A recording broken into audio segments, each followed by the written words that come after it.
India, the country of 1.3 billion peoples.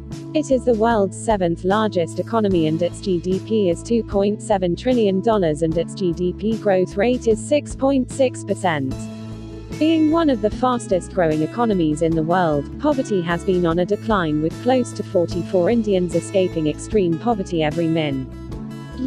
As per the World Poverty Clock, India has been able to lift significant percentage of its population out of poverty, but many still live in it. It had 73 million people living in extreme poverty, which makes up 5.3% of its total population according to Brookings report. Since the 1950s, the Indian government and non-governmental organizations have initiated several programs to alleviate poverty, including subsidizing food and other necessities, increased access to loans, improving agricultural techniques and price supports, promoting education and family planning. These measures have helped eliminate famines, cut absolute poverty levels by more than half, and reduced illiteracy and malnutrition. Biggest asset of India is the young population. A young workforce means having more innovative minds.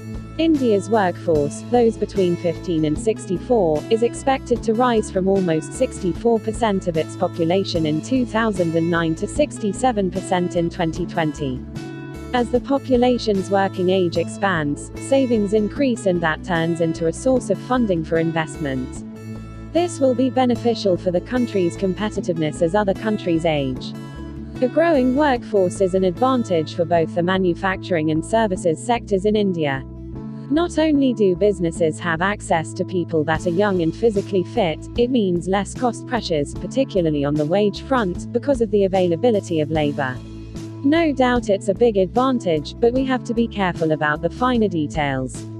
This huge young population is coming from areas where economic development is not of the highest level. Harnessing its full potential is a major challenge. It is crucial for the country to scale up the potential of its people entering the workforce by enhancing education and employability, he added.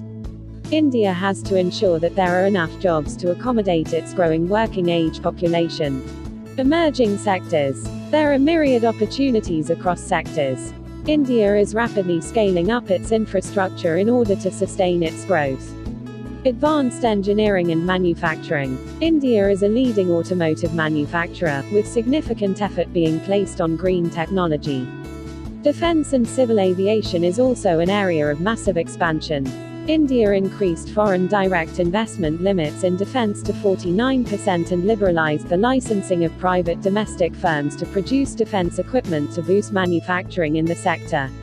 Digital innovation. India has the third largest internet literate population in the world today, and it is estimated that there will be over 500 million internet users in India by 2018.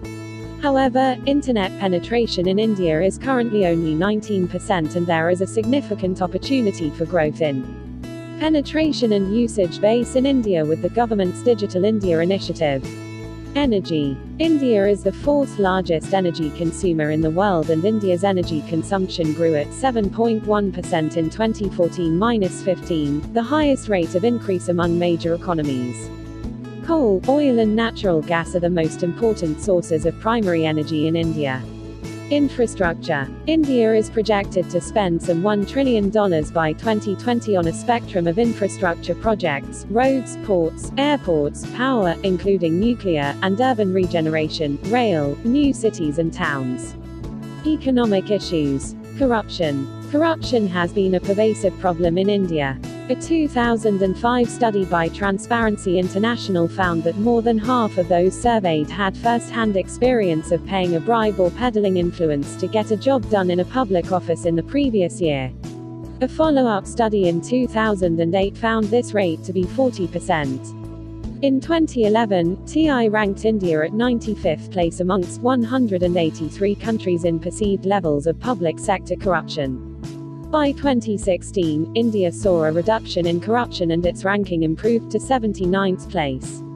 Education. India has made progress increasing the primary education attendance rate and expanding literacy to approximately 3/4 of the population.